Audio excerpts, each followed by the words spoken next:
right, it's great to be back. Great to talk cricket again, and there's no better time to do it. It's the ICC Champions Trophy is it's going to start in 3 days' time. Yep. So there's been a lot of ODI cricket as of late, and I think among the three of us, I think Vivek's the happiest one among us. If we look at the India England series, so I want to Yep. start off with Vivek. How would you assess the performance? I mean, three nice and convincing wins. Yeah. Yeah, I'd assess the performance. It was good, but I don't know. There's parts of the squad which I'm not happy with. Well, yeah, we'll talk about the performance first. I think three clinical wins. I love the fact that they're floating Akshar Patel like wherever needed. And I've spoken about this with you many times, Abhay, that we need to have a floater, a lefty that can move up, especially in collapse situations. So I'm happy about that. Um, I'm not entirely happy with Rana coming in over Mohammad Siraj. However, Rana did play well. Like he did bowl well, decent, I would say, and he seems to be confident young player. So I mean, my full wishes to him, and I hope he does well. But I really hope that taking five spinners was not a mistake. Well, three of them are all rounders, but I don't know if you need Varun and Kuldeep Yadav. I really feel that Gautam Gambhir is really pushing his Kolkata Knight Riders squad into Team India, and I'm not about that at all.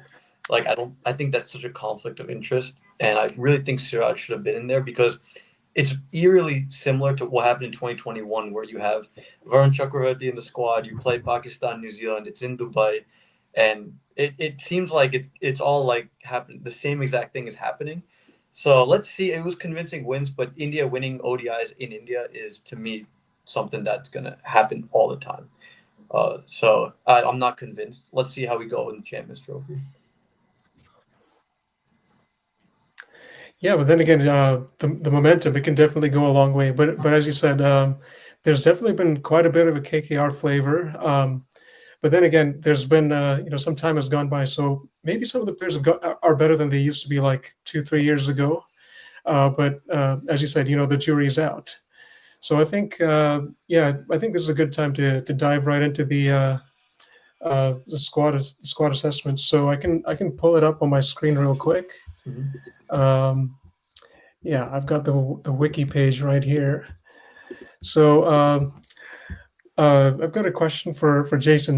You haven't been well. First of all, great to have you on. Welcome. But what do you make of the squad so far? I think this is the first time you're looking at it, right? Probably this will be my third time looking at it, but I've Yeah. saw it's been depleted quite. We've depleted of our Aussie attack.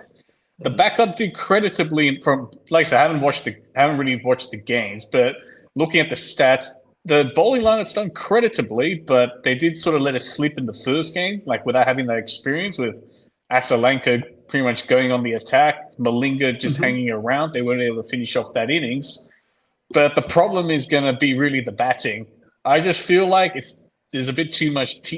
There's no balance with the batting. Like you have Matt Short in there. Travis Head, I would say, even though he's a world class player, he's either a big score or he gets out for nothing. And Matt Short, Fraser McGirt, I feel they don't have that balance yet. It's like, it's one thing to say you want to make runs in the power play, you want to make 80, 90 runs. But when you go two down pretty quickly, when you go two down quickly more games than not, then that's really an issue that we got to be looking at. Hmm. Okay, I think all right. We can start with Australia, then we can go to India next. So, uh, yeah, next question I want to ask is, what do you make of Marcus Stoinis suddenly deciding to stop playing ODIs? I mean, it looked like a surprise, like in terms of when it happened, like just on short notice, right before the big tournament. But if we look at the stats, I mean, he's had his moments from time to time, but he hasn't really been necessarily a great ODI player as opposed to T20 cricket. Yeah, I suppose, like you say, it's the balance in 50 over cricket. Like in T20 cricket, you only really need to make what? If you can stand for 30, 40 balls, you can make that quick 570. Like in T20 cricket, that's a match winner. But ODI cricket, you got to be able to sustain that for longer. And that's a different challenge altogether.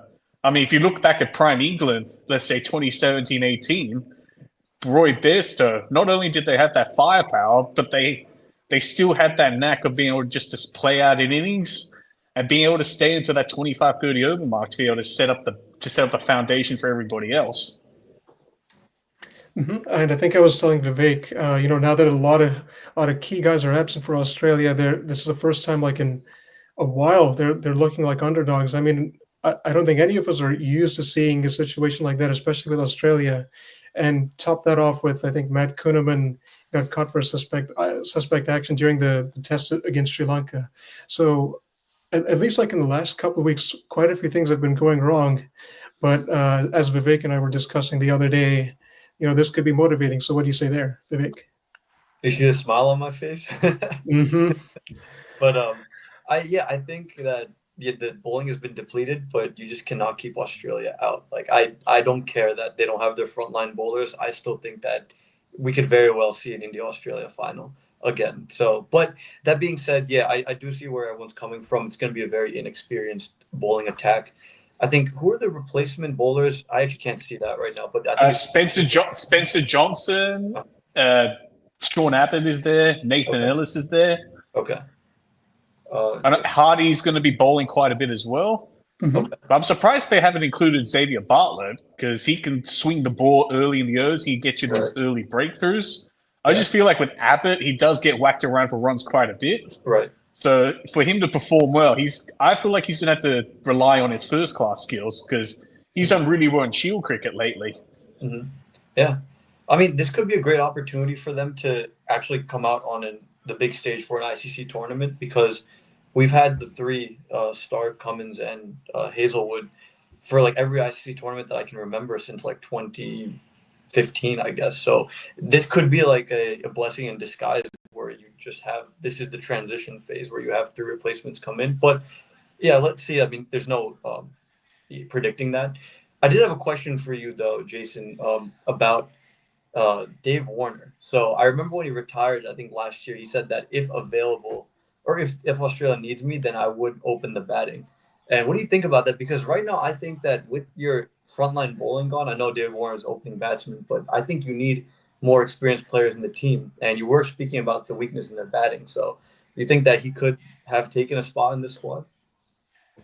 Oh, by the way, he was performing in the T20 squad for the Thunder. I believe he would have because, like you say, he actually provides that balance. Yeah. Like he could go on the attack. He can still score like a 70 off 30, for example. Yeah. But at the same time, he's also somebody that can get you like a 90 off 90 and be able to carry on and bat deep into that innings. Yeah. But as you say, it was probably a lot of talk, like probably just a little bit of a laugh saying, yeah, if you need me, I'll be back. Yeah. I think he was sort of a little bit joking about that. Okay. But like you say, you do make a good point that him being there with Travis Head could have actually provided that balance in the top order. Yeah. And only 18 months ago, I guess, or not even, like less than 18 months ago, he was opening in the ODI format in the World Cup final. Yeah, and he was still killing it. He was still making runs. Yeah, exactly. So I mean, I guess that's your point, is that I guess he kind of said that in tongue in cheek. But if there was any truth to it, then I would, as a selector, I would get him in the squad immediately. Yeah, definitely, I could agree on that. Yeah. Yeah, I think soon after he made that announcement, the chief selector, George Bailey, was like, we know if there's anything we know,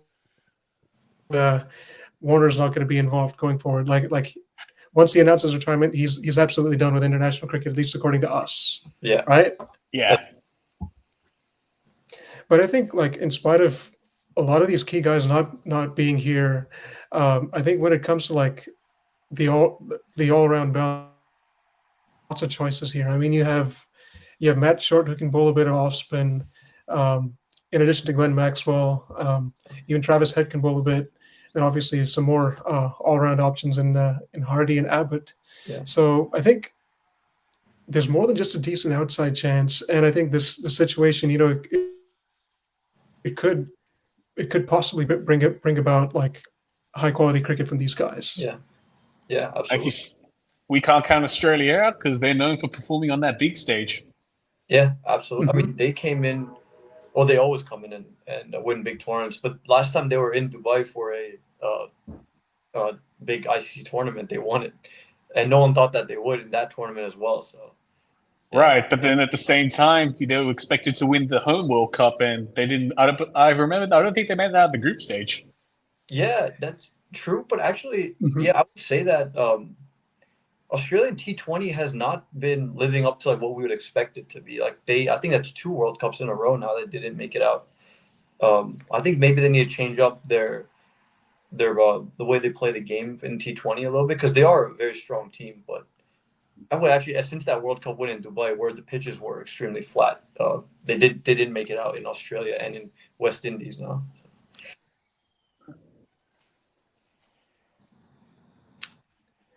I actually have one more question for Jason. I think if we look at Fraser McGurk, you know, he's played a couple of good cameos in both ODIs and T20s, but he hasn't really kicked on. What would you say about someone like maybe Constas breaking into all formats at some stage? How soon do you think it's going to happen? Oh, I think it's good happens. I mean, he just made a list 800. He literally carried the New South Wales team. He was the ninth man to 4. I could see him coming into the 3 squad sometime. But like I said, I was surprised he wasn't selected to open Sri Lanka, because that would have actually given great exposure to opening batting in the subcontinent, which is where I think going a bit off topic into the test team. I just feel like, do you really need a horses for courses in your batsmen, in your openers? Because it doesn't give your young guys like Constas the experience. Yeah.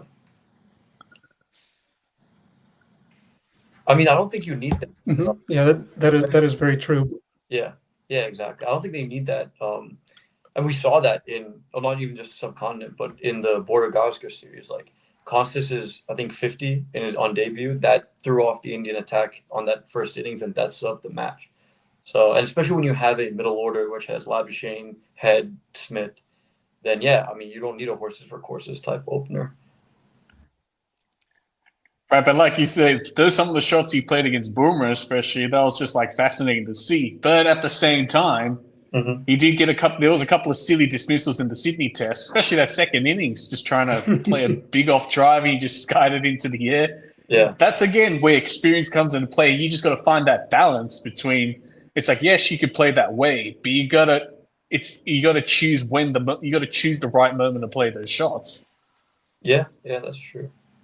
I guess it's also the high percentage cricket. I mean, he did back himself, and he did get pretty lucky, I would say, in that 50 on debut. But I'm not taking any credit away from him. I mean, if that's how he wants to play his cricket and that's the game, then I guess he tried to continue that same thing in Sydney. But yeah, as he's going to become more experienced, he'll probably, play more calm, I would assume. But yeah, I don't know. Let's see how he does. I'm also really shocked that he was not selected to play in Sri Lanka, especially because they had already qualified for the World Test Championship final. So this was the best opportunity to get some of those guys in with experience in the subcontinent as well. Especially like you said, because it's not easy, and plus we got to look at an eye out for the 2027 series in India, where Khawaja might not be there. Yeah. So he would have been able to get that experience, and because here's the thing, it's like, as long as he bats with Khawaja, he's going to get that experience. He's going to get a lot. He's going to learn a lot from him. But what's going to happen when he's not there? He could be batting with someone brand new. He could be batting like someone like a Whiteman who's done really well in Shield cricket, who also doesn't have international experience. Right. So trying to put an experienced head on someone like Constas, that would be a huge challenge for him. Yeah, absolutely. I agree with that. Mm-hmm. All right, I think it's a good time to segue to the next team. We can go to India next. So I want to start out by asking Vivek, who do you feel has the X factor here? Who do you think is your pick to be the biggest game changer now that the most key players now out of the picture, at least for this tournament? Yeah. So you're talking about in Team India or in general? Yeah.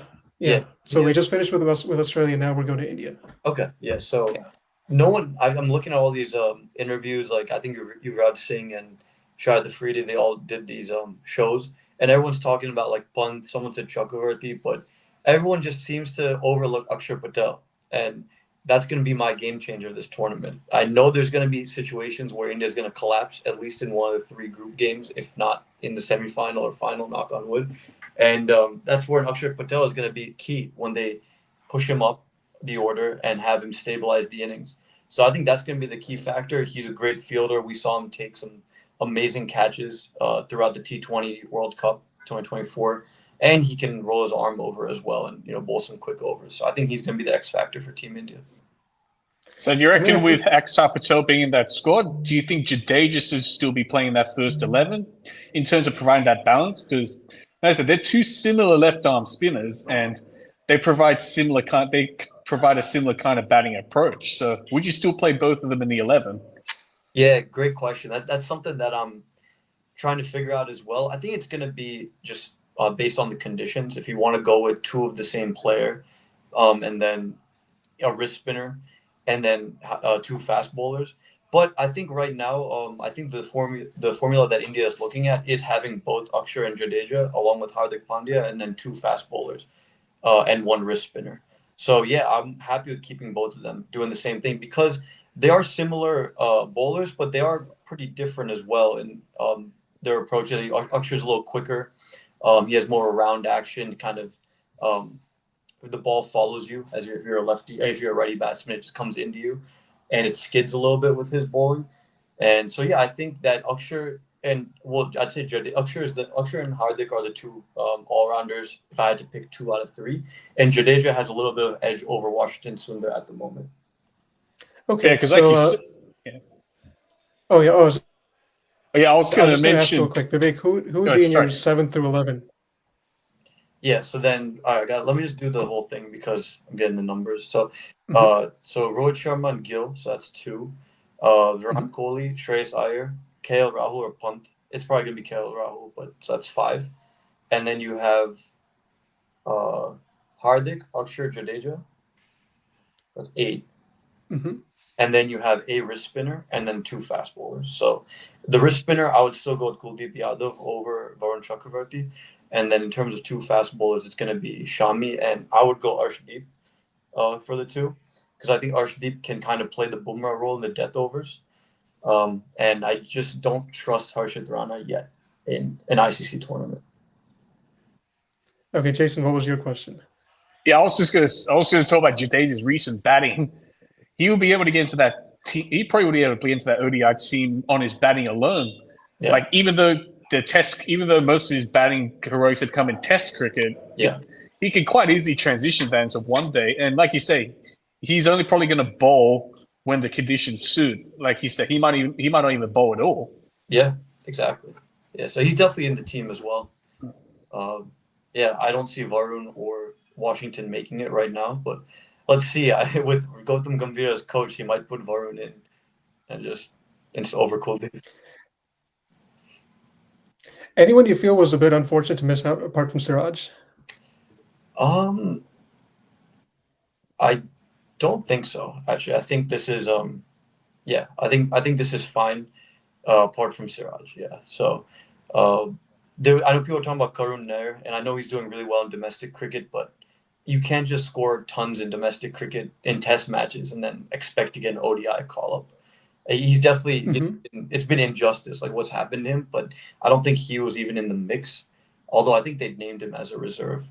But yeah, I think this team is perfect. People would argue Samson, but I'm not in agreement with that either. So yeah, this team is perfect actually. Well, what do you say of Rishabh Pant not making the team?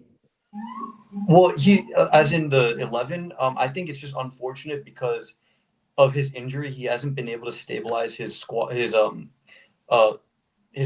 name in the 11 because KL Rahul kind of took that number 5 spot once he had that accident, and KL Rahul had a great run in the 2023 World Cup, and it seems like he will continue. And it's just unfortunate for Rishabh Pant. But to be fair, Rishabh Pant, he had some in the T20 World Cup. I know it's a different format. He did have some good knocks early on, but then he was kind of useless in the final tournament. So if you're just you can't trust a guy like Pant either. Like I feel like he plays the same role as what Surya Kumar Yadav did in the 2023 World Cup final. And when it pays off, it pays off. But I would trust KL Rahul over Pant at the moment. Yeah, if you go back to the recent Border Gavaskar series, some of the dismissals that he had, that especially, I think MCG is the highlight. You just hold out to the deep, and then India just basically collapse in that final session.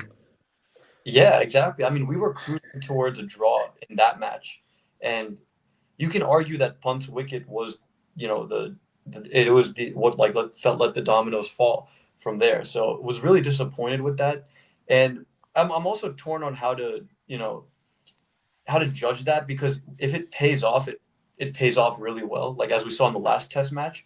But it's so rare for it to pay off. It's kind of similar to Constas's 50. He still played well later in the tournament as well, but you're going to get lucky some of these innings, and you're going to keep like hitting, and you're going to connect the way Rishabh Pant did in the fifth Test match. But then the laws of the game and just the way cricket works is you're going to mess up, and you're not going to create that impact that you want to. Where an example is when Rishabh Pant scored that quick fire 50 in the fifth Test match. If he had put 30 more runs on the board, then maybe it could have been a different game. But if you're just going to slog every ball, then you're bound to, against a top quality Australian attack, you're not going to just score 100 out of nowhere. Like, this isn't a joke. Like, we're not playing like a grade level team. So, yeah, I don't know. That approach, when it pays off, sometimes it pays off. Sometimes like 50% pays off. But I think that someone like Rishabh Pant is so talented that if he were to find a good balance with that aggression and actually like scoring big runs, then he could be such a great asset, and I'd put him in over even Shreyas Iyer and KL Rahul any day. Okay. Agree with all that. I think it's a good time to let's go to the next team. We can go with South Africa next. I can start off by saying I'd say these guys are on paper, probably the third best side heading into the big tournament. I think the only unfortunate part is there's no express pacer aside from Rabada, because Nortje got injured, then Coetzee was supposed to get added. He got injured as well. Then Corbin Bosch got added. So I think in terms of like balance and all-around skill, most of the bases are covered. I think definitely. I think Group B, it's kind of the group of death, because it's I'd say 4 very strong sides in there. I'm not really counting out England either, in spite of them not having a good series against India. But I think on the whole, the team pretty much chose itself. I can take questions. Yeah, Definitely. Actually, Jason, did you have one, or you want me to? Yeah, I feel like one of the big keys for South Africa is firstly trying to get over that. I think that their key is trying to get over that chokers tag. It's like, do you reckon they could finally win? And one of the keys I reckon is going to be that middle order, Klaasen and Miller. It's like, let's see how much impact they can make, because that World Cup, they literally destroyed almost every team every time they came out. Mm-hmm. Yeah. So I do remember the 2023 World Cup. Klaasen, Miller, and Marco Jansen, they were on a roll. I mean, when they were all in full flow. But I think in the second game of this tri-series, Klaasen got hit on the hand. I don't think that injury is too bad, but he should be able to make it.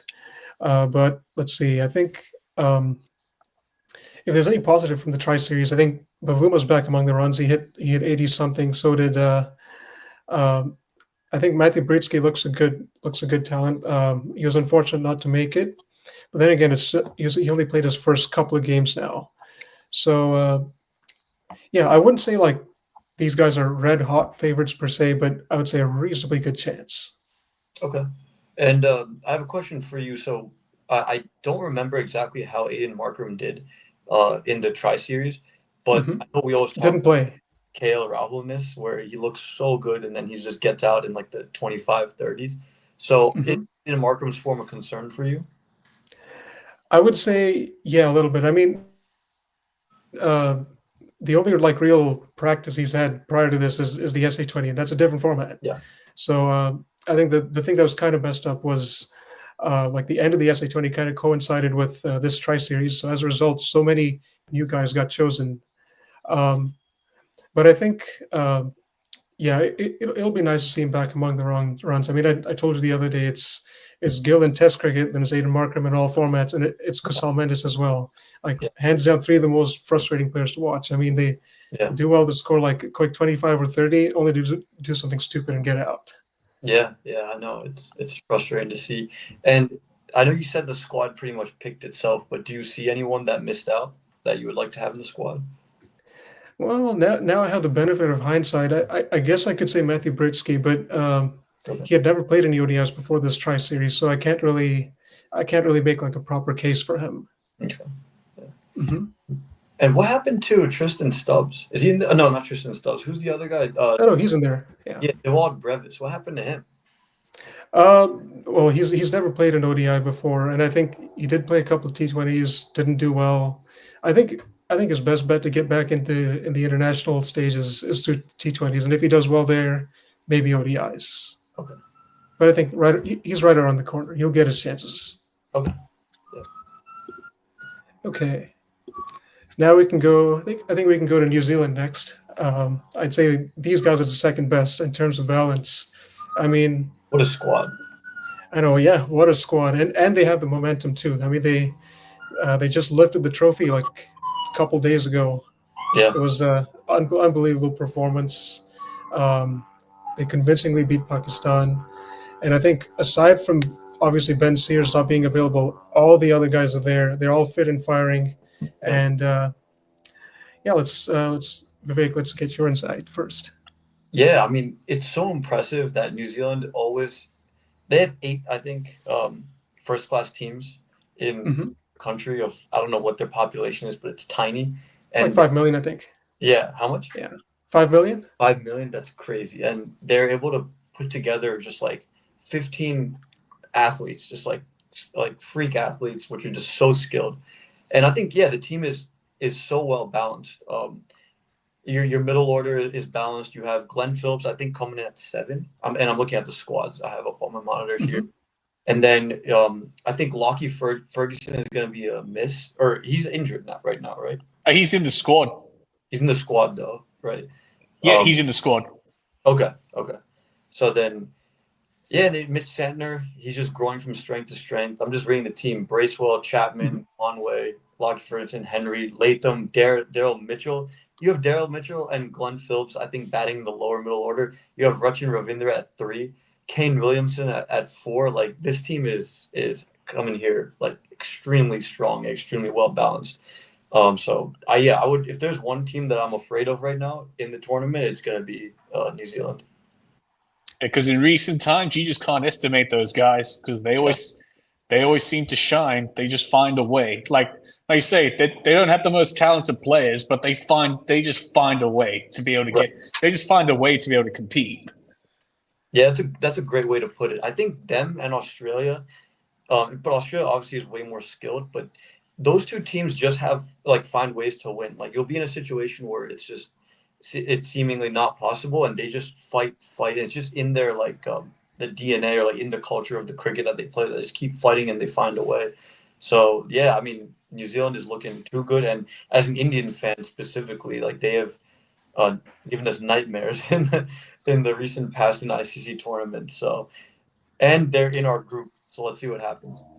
And just to show as an example, Michael Bracewell, his 200s, both of those 200s come backs against the wall. I think first 100 was against Ireland. Was it Ireland or Scotland? Like, they were in the brinks, and Bracewell just to pull something out of the hat. And I think that second 100, was it against India? They still won that game, but they cut. He got 140, but I think they still lost. Would that be correct? Are you talking about the semifinal 2023 World Cup? No. I'm I think it was talking an about ODI series. Yeah, it was Bracewell's second 100. I think he's got 142. I'm not sure. I think it was against India. Okay. Well, now that we're talking about it, I may as well find it. I think it was I'm almost certain it was in an ODI series. Let me see here. Yeah. Bracewell, yeah. Mm-hmm. And I think Latham, Abhay, you and I spoke about it, that didn't you have donuts in a row? And then Yeah. Again, 3 donuts in a donuts. row? Yeah. Yeah, another And example. then he scored he scored a 56 in the final in the Tri Series final. Mhm. Exactly. Like they just find a way. They're so clutch. Even like little moments like I don't know if you remember this specifically. I remember it because I'm an Indian fan. But in the 2019 World Cup semifinal, where Dinesh Karthik oddly was in the 11, and he actually was kind of holding up an end when we had lost 3 wickets, and he edges one like right outside off, and Yeah. I think it was I can't remember his name, but freak Was it athlete. Nishim or Guptill? It might no, it wasn't Guptill. It was I'll find out who that was as well in a second. But he just went flying to his left side and he picked up like an insane catch. Could have been game changing actually, and he was like flying. Like it was just like they just find a way to win, and that ball just stuck. Let me find out who that Yeah. was. I have a gut feeling it could be Nishim. Nisham. It was Mhm. right. It was Jimmy Nisham, big guy. Mhm. Yeah, By so the you way, got that score. Yeah, that was a scorecard. Michael Bracewell hitting 140. So yeah, I think India Was that made the first 349. puncher? Yeah. That was the And then- second one. Yeah, Yeah, what did they get bought out for in the New Zealand? 337. So India hit 349 for 8, and then New Zealand Yeah. 337 all out. Yep. Yeah, That so was a that's bit- why, like you said, Vivek, you just can't discount New Zealand. Like, even when the chips are down, Yeah. you got to make sure you're still on the ball. Yeah, Because, like you say, you just don't know what they're going to produce. 100%. Yeah. And you're right. I just verified that as well. It was Nisham. So Mhm. Yeah. see, they're. I think it would be in terms of balance. I would argue that they're also number one over India, just because without Jasprit Bumrah, I'm a little worried of the bowling. I think the bowling is a little bit inexperienced, but Mhm. yeah, let's see. And I think from a very general standpoint, with a bunch of different teams losing key guys like just moments before the tournament starts, that's kind of closing the gap between teams, and we might see a more competitive tournament as a result. Yeah, 100%. Like now, if you have an Australia-Pakistan match, they're kind of even on paper. Even though so if Australia had their first pace attack, then there's really no shot of Pakistan winning. But now I can see even, and so yeah, it is closing the gap, and it's giving a lot of these teams a chance. We'll talk about Afghanistan, but I think they have a good shot as well to at least make it to the semis. All right, And Afghanistan. speaking of next. Pakistan, yeah. Oh, We can yeah, do speaking of Afghanistan and Pakistan. Yeah. Yeah, all right. Yeah. Okay. I mean, I think just by looking at this squad, the only real concern would be the middle order batting, but they have a solid top three, and they're spinners. They can roll anybody over on their good days. You're I talking mean, it about doesn't. which squad are we talking about? Afghanistan. Afghanistan. Yeah. Okay. Yeah, we're doing Afghanistan then Pakistan next. Okay. Okay. Yeah. No, I agree with that. I think that. Yeah, I think their fast bowling is amazing. Fazal Farooqi, Naveed Zadran, Noor Ahmed, and then obviously you have the likes of Omar Zai, Nabi, and Rashid Khan. I believe all three of those are spinners. Well, Nabi and Rashid are, but Omar Zai. Yeah. And yeah, like the middle order, that's I would say the only thing that's a little weak. I'm just looking at you of Shahidi, Zadran, Gurbaz. Yeah, Gulbuddin Naib. Yeah, I mean, I think the only weakness is the middle order here. They're probably going to rely heavily on Nabi to be able to provide Nabi and even Rashid Khan to be able to provide that impetus at the back end of that inning, at the back end of innings. Yeah. Do you know off the top of your head, guys, what is the difference, or like who are some of the key players that are missing from the 2023 World Cup squad? So Mujib's not in the squad, but he did. To be fair, he did have a poor 2023 World Cup, and I'm not sure how he's performed lately. Mhm. Like I haven't been keeping up with the Afghanistan games. Probably you guys might have a bit of insight on what's happening with Mujib. He did play the SA20, and I don't think he'll be back in ODIs anytime soon. I think he had a pretty long injury layoff before he started in the SA20, but that's as far as I remember. Yeah. One player that I'm seeing that's missing is Naveen ul Haq. Any updates on him? Is he injured? Oh, didn't he retired from ODIs after the 2023 World Cup? He did, right? Okay. Yeah. That's correct. Mm-hmm. Yeah. And I think Ghazanfar is a bit of a big miss. I mean, I know he's still very early in his career, but having a mystery spinner to complement someone like Rashid Khan, that would have been nice. But they're still getting. I mean, Karoti, he's played a handful of ODIs and he's not bad. So, Yeah. and he Is can bat a bit too. Gafasapi a left arm wrist spinner? Oh no, the right arm. The one that played in the BBL? No. I think he played a few games against South Africa, and he played some T20s as well. He's a right arm mystery spinner. As if Goes far. As if they need another one. Oh yeah, yeah. But I think Yeah, well, the thing with like you said, with mystery spinners, it is also going to depend on what pitches are going to get thrown up. Because, like I said, with Majid, because he had a poor 2023 World Cup, it could be a case of once you've been on the scenes from playing for a couple of years, batsmen are just going to start backing themselves to not just pick they might not just necessarily pick the deliveries, they're just going to back themselves to hit that ball out the park. I completely agree. And I was going to ask you, what do you think the pitches in Dubai specifically are going to be like? Because from what I know as someone that watches cricket, that Dubai is not a ground for spinners. It's more a fast bowling wicket. I mean, it could be flatter, but I think under the lights, the spinners are going to get smacked. And I'm saying this out of concern as to why India took 5 spinners. So what do you guys think about the wickets that they're going to be prepared in Dubai specifically? Yeah, well, now you mention it, with Dubai, you're also going to be talking about Dew. And I think that'll probably be the same thing in Pakistan. Yeah. Like bowling under the lights. Of course, with Dew, ball's going to get slippery. Mm-hmm. So pretty much for the spinner, trying to bowling mystery balls is one thing, but trying to do it with a wet ball, it's going to skid. It's pretty much going to skid on the pitch. So it's going to make life a little bit easier for batsmen. Like I said, talking about the South Africa squad, trying to bowl against someone like Klaasen, he's just going to back himself to hit that ball straight out the park. Doesn't matter what kind of ball you're trying to bowl. 100%. And another one is Daryl Mitchell on New Zealand. He'll do the same thing that Klaasen is going to be doing. Mm-hmm.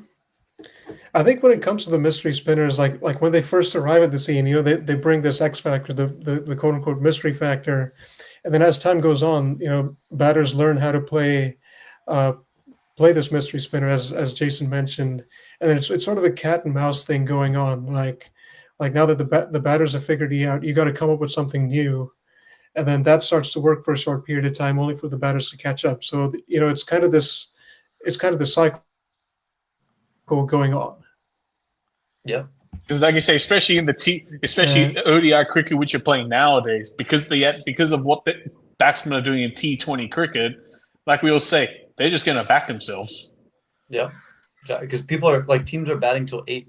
I think all teams have realized that all-rounders is the key in white ball cricket, and you're going to bat till 8, so you have time to.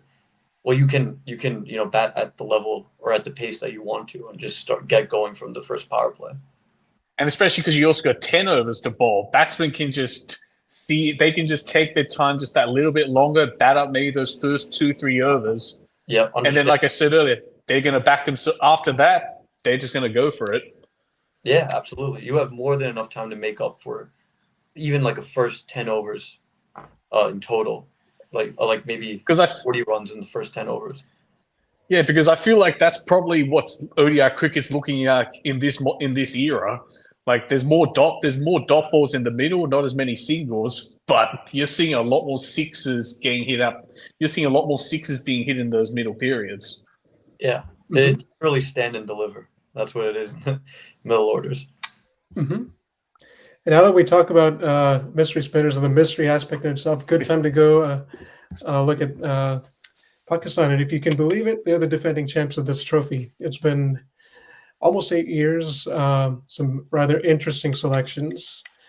So yeah, I remember that 2017 Champions Trophy quite clearly. I remember they got smashed against India in that first game, but they played together as a team to win that trophy. And that, unfortunately, he's not in the squad. Hassan Ali was the backbone to that attack. Gained those wickets with the old ball, reverse swing.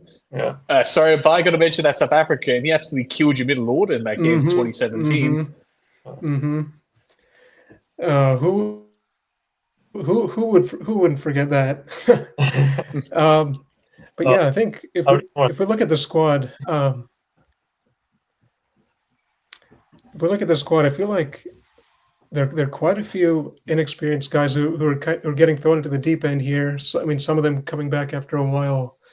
But then again, they're one of the hosts, and I think home advantage could come into play. Um, as I said, there's no pushovers in this tournament. I mean, the top 8 teams are taking each other on, and they are the top 8 teams for a reason, right? Yeah. Right. Thanks. So you don't know you don't know which Pakistan you're gonna get. Yeah. It's like when they're cold. It's like when they're cold, they're really, really bad. But if they hit a hot streak, they'll destroy any team that comes in front of them. No, absolutely. You just never know what to expect from them. That's what makes them so scary. And yeah, I think that they have a good squad. I just don't understand the mismatch that they keep doing. Like Babar Azam opening now. Like I don't know what they're thinking, putting him opening. I think he's a proper number 3. Your best batsman should be at number 3, and then you have openers in the team. Like Saud Shakil could even open. And then the middle order, it's very similar to Afghanistan. I don't know if they've proven themselves. Aga did have that big 100 against, I believe, it was in New Zealand. Yeah. No, it was against South Africa. It was yeah. chased down like 350 plus. Yeah, that was unbelievable game. Yeah. Because looking at that middle order, I don't really see a hitter that can actually consistently give you that 30 off 10, 40 off 12. Yeah, I agree with that. So I think that would be one of their biggest concerns, actually. And I would say their biggest concern, which is very ironic for a Pakistan team, is their fast bowling. I think for the longest time, Naseem, Shaheen, and Haris have been those 3, like the Stark, Cummins, Hazelwood of Australia. Obviously not to that caliber, but I think that that trio is extremely overrated. And I think that they really need to look into their reserves and what they have, because they have a million fast bowlers waiting. Because I don't think those 3 have delivered in ICC tournaments apart from that 2021 T20 World Cup, and then they did decent. They got lucky in the 2022 T20 World Cup, but specifically in ODI series, you had the Asia Cup 2023, you had the 2023 actual Cricket World Cup, and I think that on flat pitches, which we're probably going to get in Dubai and Pakistan, these 3 guys are going to get smacked all over the place. Yeah, the more you mention, the more you mention about players not being up to the mark, I think even injuries haven't done these 3 guys any favors. I mean, like 2-3 years ago, these guys were so good, but now injuries have definitely made them weaker than they used to be. But I'm not. But then again, they aren't to be taken for granted, of course. Sure. I think the other area of concern is Babar Azam. I mean, he's been light on runs for a little too long.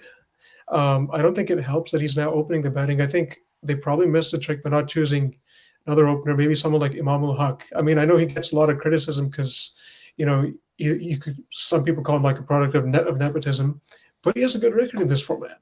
Right? He's a great ODI player. Like, they really missed a trick. If you had Imam and Fakhr opening, and then you have Babar and the Rizwan at 4, that top 4 is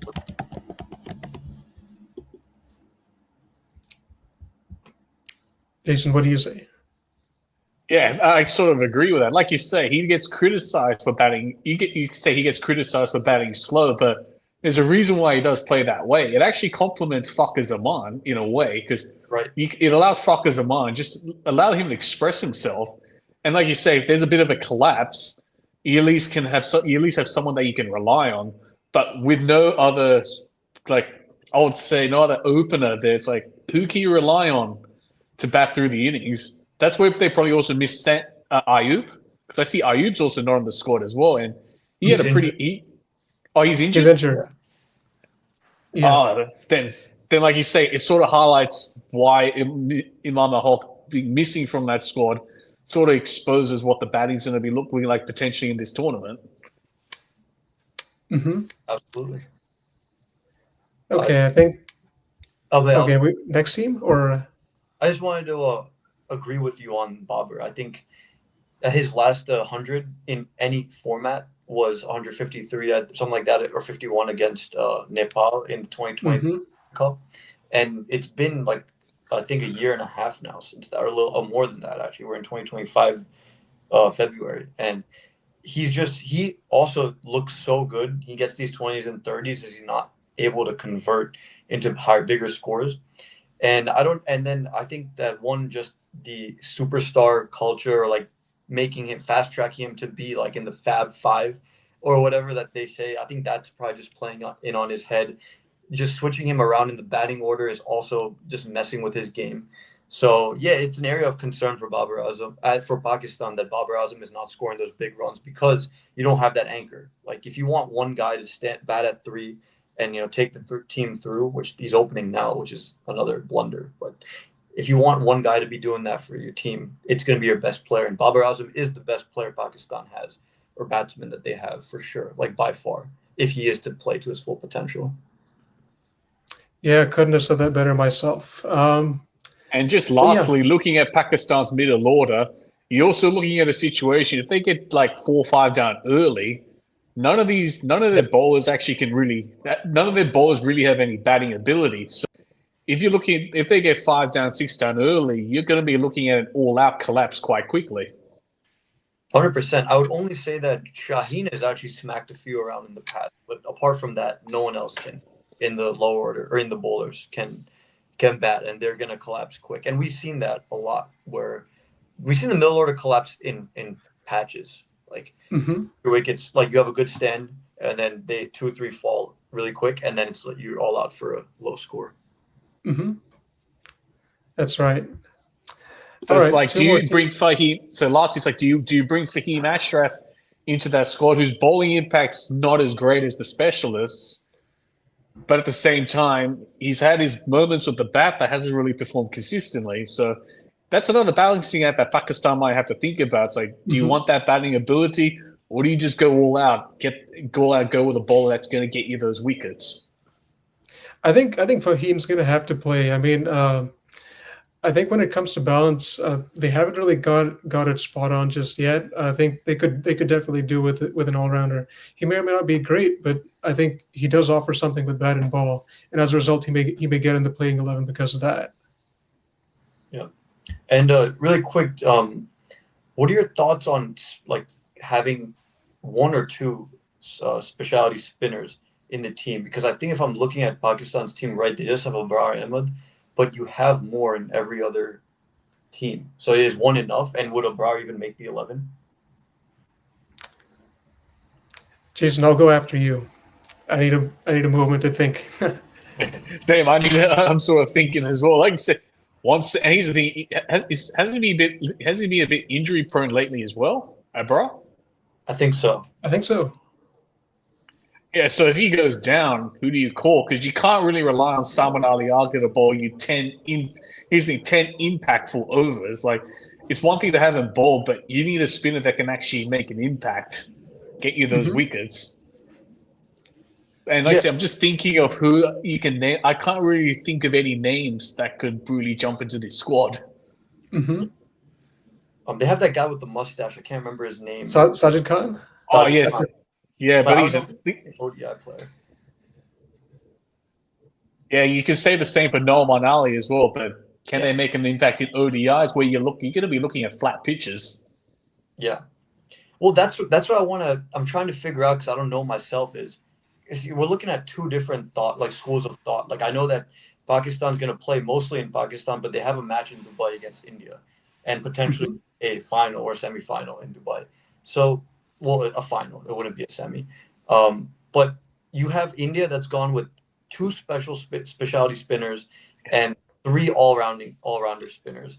And then you have Pakistan that has like maybe 1 or 2 all-rounder spinners and just 1 special spinner. So are the conditions between Dubai and Pakistan going to be that different, or it's just 2 different schools of thought between India and Pakistan?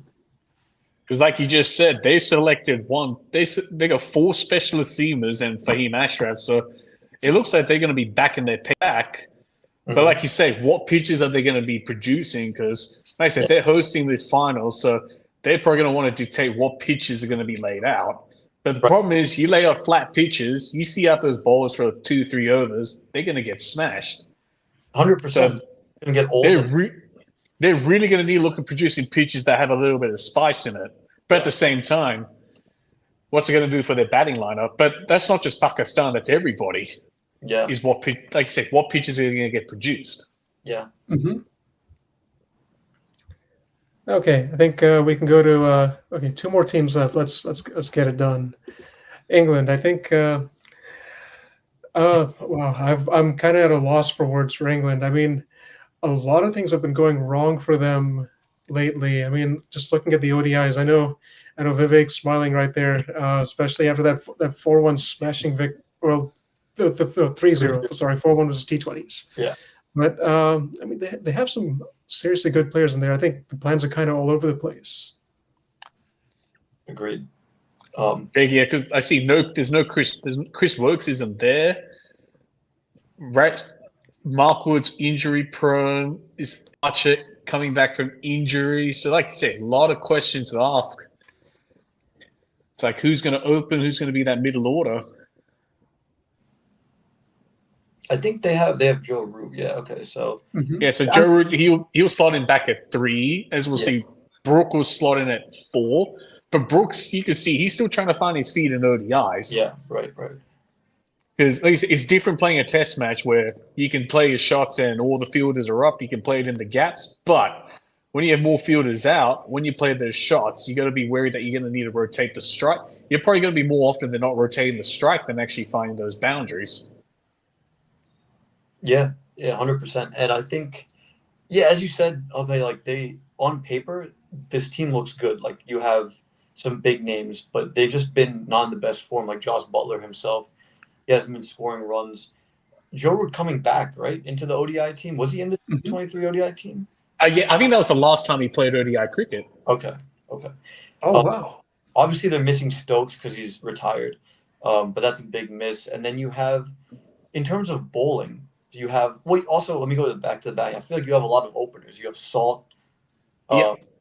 Butler could open, Duckett, Livingston Yep. could open, Brooke could open. Tom Banton is also there as well. Yeah. So they And got. he's coming back after like 4 or 5 years. Yeah, right, exactly. So you got to figure that out, and then in terms of fast bowling, so like they have 3 fast bowlers from what I'm seeing. You have Sakib, you have Mark Wood, and Archer. 2 of those And Bryden Cars as well. Cars. Okay. Plus Gus Atkinson and Jamie Overton. Those are all bowlers. Yeah. Yeah, Jamie Overton's sort of more of a bowling all-rounder. Yeah, And of course, we see Gus Atkinson did make a ton at Lords lately, but yeah, in that T20 innings, he struggled to put bat on ball. yeah, exactly. And Carson Mahmood, I'm not impressed with at all. So you're really relying on, in my opinion, Mark Wood and Jofra Archer, who you can't rely on because they could get injured in the first 5 overs of the match. So Exactly. yeah, there's a lot, and I would say the strongest point of this team is Adil Rashid. He's just getting through with age. Yeah, but I think one question I'm going to ask about that bang order is actually Butler himself. Number 5. Do you guys think that number 5 is 1 slot too high for him? It's situational, I'd say. You think he'd be a better finisher? At like Yeah, because you can see when England were in their prime, but like you say, Butler was actually flexing between those numbers. But I just feel like that number 6, where he just comes in, and if he still has that time, he can provide that impetus at the back end. But recently, we've seen him coming at number 5 after collapses. Let's say 3 for 40, 3 for 50. I just sort of feel like when he comes in with 30 overs, it's a bit too high for him. Sort of my go at it. Yeah, no, maybe. I think it's probably because the batting has thinned out. I mean, in their prime time, when we're talking about between 17 to 19, 2017, 2019, they had Stokes and what's this guy's name? Morgan and who's the Bairstow? Yeah. And so that was Roy Bairstow opening Route 3, Morgan 4, Stokes at 5. Yeah. And more often than not, they set up that foundation for guys like Stokes and Butler right. to be able to come in. But at the same time, Butler also did have the benefit of having Ali, guys like Willie, Rashid as well, Plunkett, Archer. They could also hit a ball. They could also hit a ball a long way as well.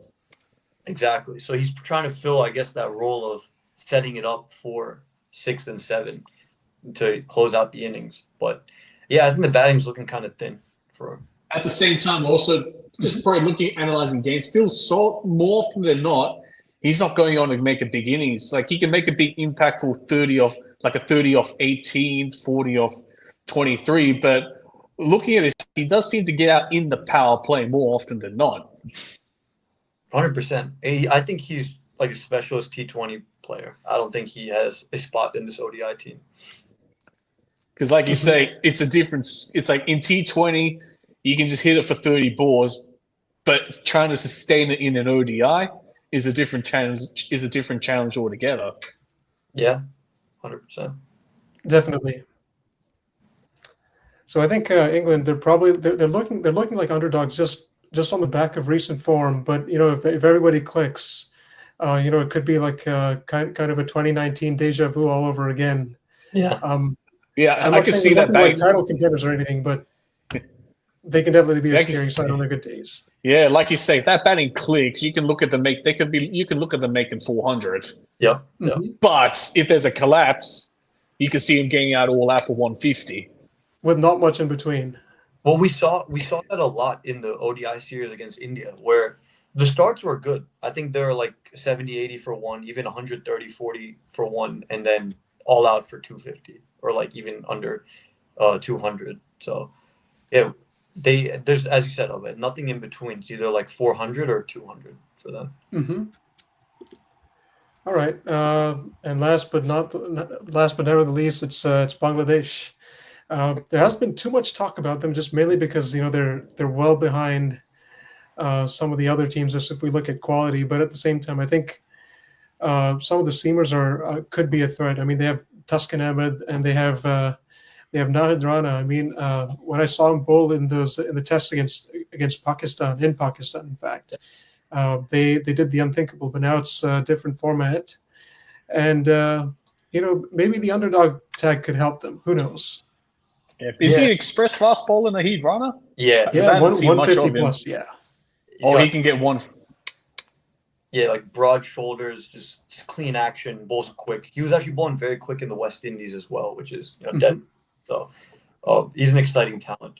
With Bangladesh, one of the big misses for them is going to be Shakib Al Hassan. Yeah, that experience. But at the same time, I can't really say that as well because he did get reported for that. He got reported for suspect action as well. did okay. Yeah, but he's an ODI GOAT. I mean, 2019 World Cup, Shakib Al Hassan was probably his best version of himself as a cricketer, and wow, he I think he had like 400s and he was in the mix with wickets. He's going to be a big miss, but he's retired now, right? I think as of now, yeah. I was going to remember 2019 World Cup as well, batting at number 3. Yeah, I think that And I was think for Bangladesh cricket. I think I remember during that cup, I was like, I have 2 Bangladeshi friends that don't follow cricket, but I remember telling them, I was like, you guys might make the semifinal this year, and they were looking so strong. I think they ended at 5 or 6, probably 6 in the table, but they had a very good shot of making that World Cup semifinal. Sorry, Abhay, were you saying something? Oh yeah.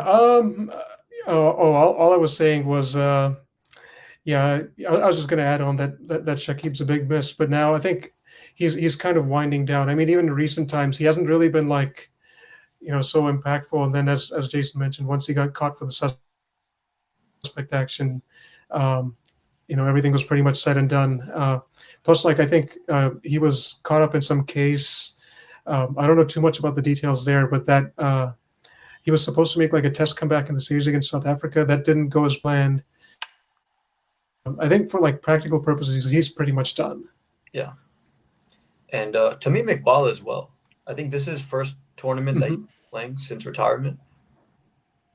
White ball tournament. Yeah. So he's I'm not sure what's happened with him. There's actually a video. It doesn't explain why, but it's Shahid Afridi's channel on YouTube where he's actually talking to Tamim Iqbal in his room, and Tamim said that he's done with playing for Bangladesh. He's just going to play in can't remember exactly. I think he said just BPL or T20s, but you can check that out. And another thing I was going to send up to you, Abhay, today, just as a joke, was I saw this meme which said that it was a picture of Bangladesh traveling to Dubai for the tournament, and it said Bangladesh are going to the Champions Trophy to give teams free points. So I thought it was funny because they just have not performed to the mark in ICC tournaments since I don't know, like since 2019, I'd say. And they've been having all eggs in in one basket, like relying on the same 3, 4, 5 players to do the heavy lifting day in and day out, and it was all going to stop working out at some point. Yeah, like you said, because no Tamim Iqbal, no Shakib Al Hasan, only Mushfiqur Rahim and Mahmoud are left. But I'm not sure how I don't think they performed well recently. Like, I haven't really followed Bangladesh cricket too much. You got any insight on how they've been performing lately? I think they've been decent lately. Probably not their prime because they're both pretty old now. But yeah, those are going to be the backbones along with Mehdi Hasan Miraz.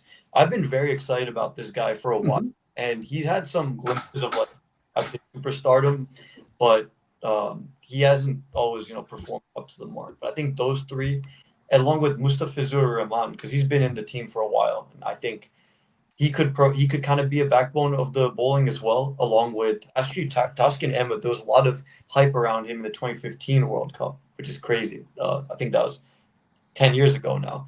And so who would have thought 10 years ago? I can't believe it. Time has flown. Yeah. So it's those two guys, and then Nahid Rana. I haven't seen him in white ball. I mean, in white ball cricket. I've seen him in red ball. So I don't know how he's going to do in white ball cricket. Well, Vivek, if there's any benefit, Bangladesh is India's first opponent in the Champions Trophy, so it'll be like, handy momentum heading into the big arch rival game, India versus Pakistan. Yeah, absolutely. I'll take it as a confidence booster, but I don't want to jinx it. So I think for Bangladesh, I think this is Mahidi's chance to This is Mahidi's chance to take Shakib Al Hasan's mantle. 100%. Because if you just judge it by stats alone, it's like you can see over 30 with the ball, under 30 with the bat. But again, that's probably because of a mix of he's been opening, he's been batting at 5, he's been batting at 8, hasn't bowled as much, sometimes bowls 10 overs, sometimes doesn't. I think now it's his chance to take that mantle.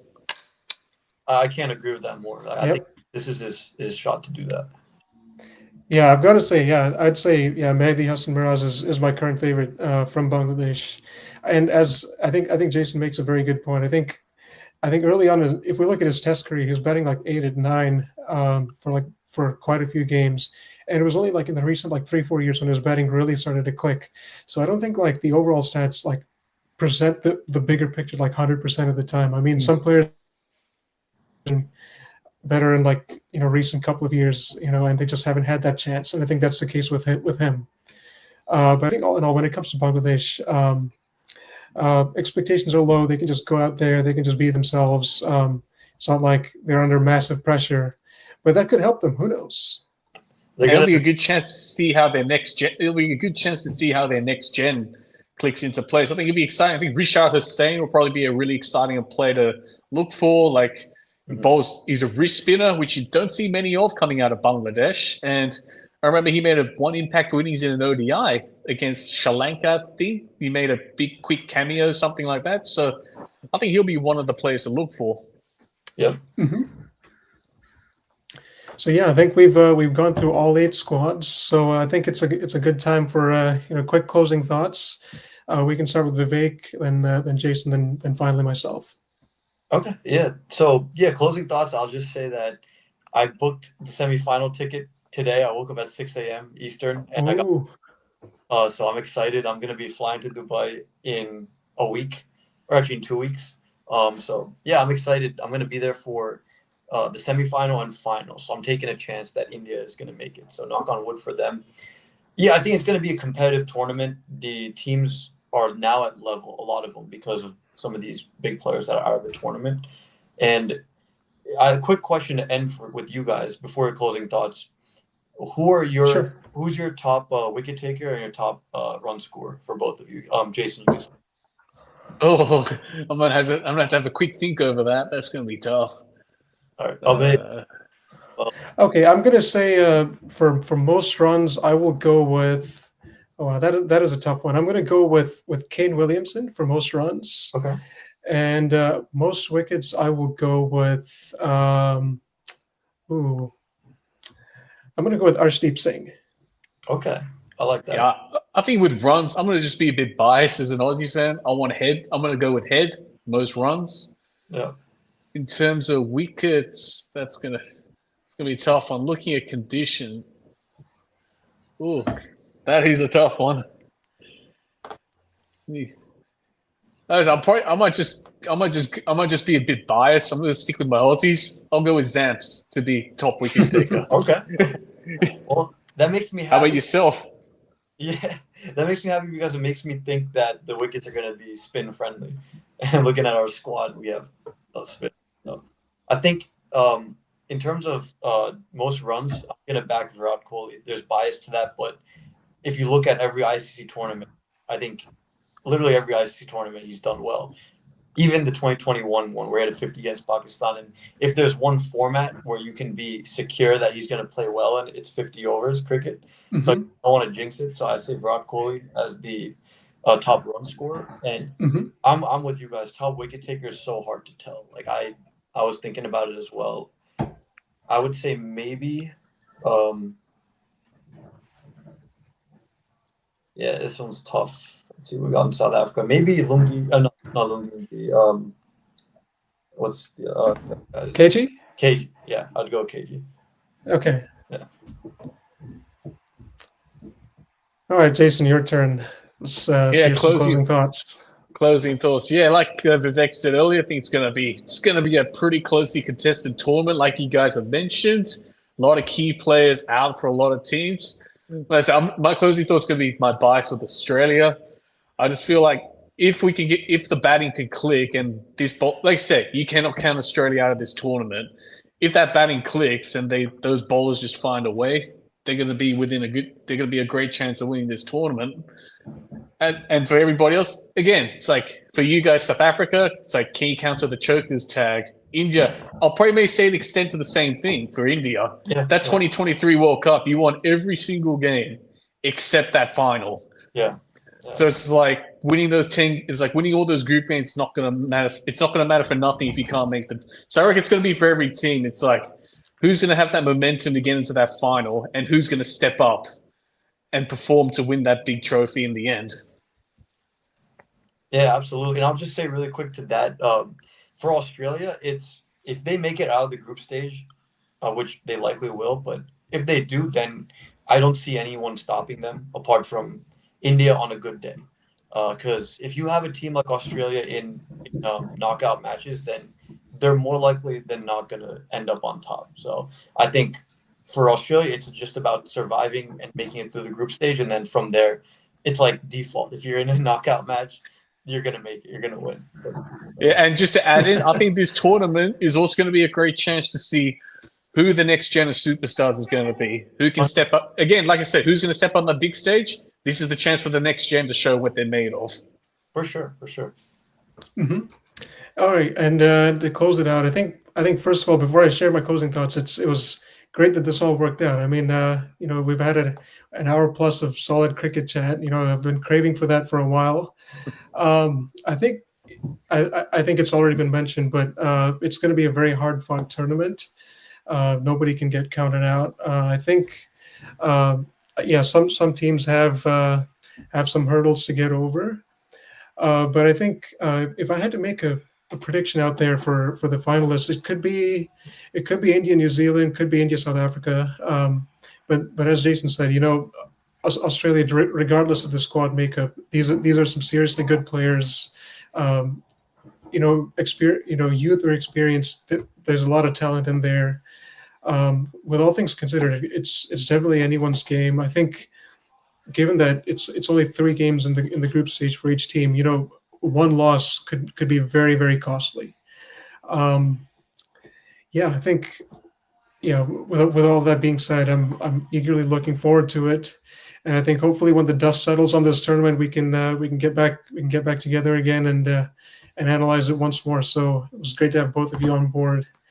Thank you so much, and have a great rest of your day. Thanks for the chat. Yeah, thanks, guys. Thanks, Abe, for putting it together.